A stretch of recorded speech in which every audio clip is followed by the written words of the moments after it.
Students welcome back to my second lecture. First lecture में हमने projection given to angular projection के बारे में स्टडी की और हमने पाथ की इक्वेशन को ड्राइव किया, हमने टाइम की इक्वेशन को ड्राइव किया और मैक्सिमम हाइट की इक्वेशन को ड्राइव किया। और अब हम हॉरिजॉन्टल रेंज के बारे में डिस्कस करते हैं। हॉरिजॉन्टल रेंज का मतलब क्या होएगा, सबसे पहले हम इसका मीनिंग समझते हैं। लेट अस सपोज किसी पर्सन ने पॉइंट ओ से किसी बॉडी को थ्रो किया और सेकंड पर्सन ने पॉइंट बी पे उस ऑब्जेक्ट मतलब कि बॉडी को कैच किया। ठीक है, distance between O and B is called horizontal range. इसका मतलब क्या है, कोई भी object along the x axis कितना डिस्टेंस ट्रेवल करता है, that is called horizontal range. We know that velocity is equal to distance upon time या displacement upon time. So range is equal to velocity into time. देखो horizontal range को find करने के लिए जो occasion है हम along the x axis consider करेंगे, क्योंकि रेंज हम एक्स एक्सिस में फाइंड कर रहे हैं। रेंज को हमने कैपिटल आर से रिप्रेजेंट कर दिया। ठीक है, वेलोसिटी हम along the x axis consider करेंगे। ये हमारे पास टोटल वेलोसिटी है अलोंग द एक्स एक्सिस। इसका कंपोनेंट है यू कोस थीटा। ठीक है, हम यहाँ पे टोटल टाइम टी कंसीडर करेंगे, कैपिटल टी। टोटल टाइम क्यों कंसीडर करेंगे क्योंकि जो टोटल पाथ है वो मतलब कि उसकी इक्वेशन को हम कंसीडर कर रहे हैं। ठीक है, हम यहाँ पे वैल्यू पुट कर देंगे कैपिटल टी की 2u साइन थीटा अपॉन जी, जो कि हमने लास्ट लेक्चर में ड्राइव की थी। अब हम इन दोनों वैल्यू को मल्टीप्लाई कर देंगे। ठीक है, रेंज किसके इक्वल आ गई, u square sine 2 theta upon g, क्योंकि हमारे पास क्या है, range u square 2 sine theta cos theta upon g. 2 sine theta cos theta का फॉर्मूला होता है साइन 2 थीटा। ठीक है, इसलिए हमारे पास रेंज का फॉर्मूला आ गया u square sine 2 theta upon g. Next हमने फाइंड करना है मैक्सिमम हॉरिजॉन्टल रेंज, मतलब कि किस एंगल पे मैक्सिमम हॉरिजॉन्टल रेंज होएगी। तो रेंज कब मैक्सिमम होएगी, when angle is maximum. It means when sine 2 theta is maximum. Sine 2 theta की वैल्यू मैक्सिमम कब होएगी, जब इसकी वैल्यू किसके इक्वल होएगी, 1 की। ठीक है, साइन थीटा की वैल्यू मतलब कि 1 कब होती है, जब एंगल क्या होता है 90, क्योंकि sine 90 is equal to 1। Sine 2 theta is equal to sine 90। ठीक है, हमने 2 थीटा को 90 के साथ कंपेयर किया, so theta is equal to 45।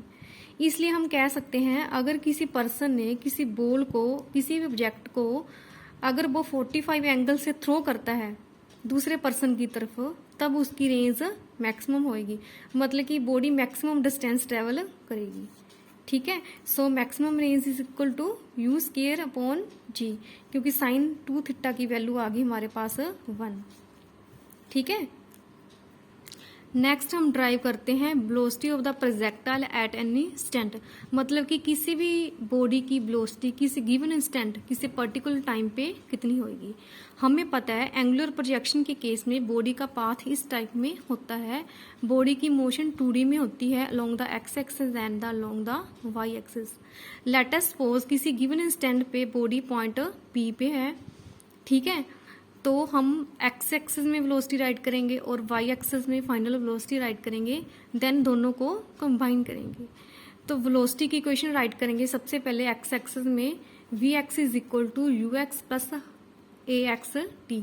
You x की वैल्यू क्या है, यू कोस थीटा, क्योंकि वेलोसिटी का मतलब कि हॉरिजॉन्टल कंपोनेंट क्या है, इनिशियल वेलोसिटी का हॉरिजॉन्टल कंपोनेंट क्या है, यू कोस थीटा। ठीक है, हॉरिजॉन्टल डायरेक्शन में जो एक्सेलेरेशन है दैट इज 0। सो हम पुट कर देंगे यू एक्स की वैल्यू और ए एक्स की वैल्यू। वी एक्स की वैल्यू हमारे पास आ गई यू कोस थीटा। नेक्स्ट हम फाइनल वेलोसिटी वी वी की वैल्यू राइट करेंगे। ठीक है, u y plus a y t. U y की वैल्यू क्या है, u sine theta. A y की वैल्यू क्या है, माइनस जी, क्योंकि मैंने बताया था अगर मोशन डाउन टू अप है तो एक्सेलेरेशन क्या होएगा, माइनस। अगर अप टू डाउन है तो एक्सेलेरेशन क्या होएगा, प्लस। अब हमने यहाँ पे यू वाई और ए वाई की वैल्यू पुट करनी है।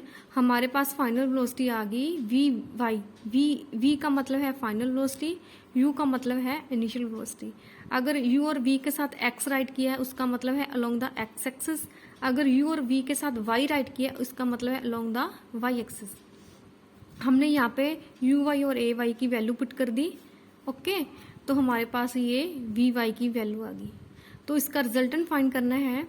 तो रिजल्टेंट फाइंड करने का क्या मेथड होता है, ए का स्केयर प्लस बी का square plus 2ab cos theta. But angle between v y and v x is 90, so जो cos 90 है दैट इज इक्वल टू 0, इसलिए v की वैल्यू आ गई वी एक्स का स्केयर प्लस वी वाई का square. हमने यहाँ पे वी एक्स की वैल्यू पुट कर दी, वी वाई की वैल्यू पुट कर दी। अब हमने इसको सोल्व करना है। देखो सबसे पहले हम ब्रैकेट को ओपन करेंगे, फर्स्ट का स्केयर प्लस सेकंड का स्केयर माइनस 2ab। ठीक है, अब देखो इन दोनों टर्म में से यू स्केयर कॉमन आ जाएगा। Cos square theta plus sine square theta का फॉर्मूला 1 होता है, इसलिए हमारे पास आ गया u square g square t square minus 2u g t sine theta. ठीक है, ये क्या आ गया, जो फाइनल वेलोसिटी है उसका मैग्नीट्यूड। डायरेक्शन फाइंड करने के लिए हम tan बीटा फाइंड करेंगे v y upon v x. Okay, हमने यहाँ पे वी वाई की वैल्यू पुट कर दी, वी एक्स की वैल्यू पुट कर दी। ठीक है, तो हमारे पास ये tan बीटा का फॉर्मूला आ गया। सो स्टूडेंट्स, आज के लेक्चर में हमने प्रोजेक्टाइल मोशन को डिस्कस किया। ठीक है, हमने पाथ की इक्वेशन को ड्राइव किया, टाइम की इक्वेशन को ड्राइव किया, हॉरिजॉन्टल रेंज की इक्वेशन को ड्राइव किया, मैक्सिमम हॉरिजॉन्टल रेंज की इक्वेशन को ड्राइव किया और वेलोसिटी की इक्वेशन को ड्राइव किया। ठीक है स्टूडेंट्स, अब मैं 2D चैप्टर के बारे में थोड़ा सा आपको ओवरव्यू दे देती हूँ। बेटा जो ये वाले आर्टिकल हैं, motion with the uniform velocity in a plane and motion with the uniform acceleration in a plane, देखो ये आर्टिकल्स हैं, ये बहुत ही इजी आर्टिकल्स हैं। देखो इसमें पोजीशन वेक्टर और डिस्प्लेसमेंट वेक्टर का यूज हो रहा है। ठीक है, ये मतलब कि ये क्वेश्चन आप खुद भी ड्राइव कर सकते हो। ठीक है, और वेलोसिटी, सबसे पहले हमने डिस्प्लेसमेंट फाइंड किया कंपोनेंट की फॉर्म में, फिर हमने कंपोनेंट की फॉर्म में वेलोसिटी फाइंड की। ठीक है, ये आर्टिकल आपने खुद सोल्व करके देखना है। वैसे आप बेटा इसको नॉलेज के लिए सोल्व करके देख लेना, एग्जाम में इसमें कोई भी क्वेश्चन नहीं बनता। वैसे ये नॉलेज के लिए आर्टिकल है, motion with the uniform acceleration in a plane. ठीक है, जैसे हमने स्ट्रेट लाइन में इक्वेशन ड्राइव की थी ना यूनिफॉर्म एक्सेलरेशन की, वैसे ही ये motion with uniform acceleration in a plane है, मतलब कि 2D में है। ठीक है, अगर आपको कंपोनेंट ऑफ वेक्टर वाला आर्टिकल अच्छे से आता है, ये खुद आर्टिकल आप खुद सोल्व करके देख सकते हो। बेटा जो नीचे वाले आर्टिकल हैं जैसे angular displacement, angular velocity, relation between linear and angular velocity, angular acceleration, ठीक है, यूनिफॉर्म सर्कुलर मोशन, ये हम 3rd यूनिट में डिस्कस करेंगे। ठीक है, क्योंकि 3rd चैप्टर में ये सारे आर्टिकल को रिपीट किया गया है। ठीक है, इस चैप्टर में हमने क्या स्टडी करना है, सिर्फ प्रोजेक्टाइल मोशन को। ठीक है, horizontal projection of A projectile and angular projection of A projectile. ये टॉपिक बहुत इजी है, मतलब कि 2 मार्क्स के हैं ये टॉपिक। ये मतलब कि 3rd चैप्टर में एज इट इज दिए हुए हैं, इसको हम 3rd चैप्टर में डिस्कस करेंगे।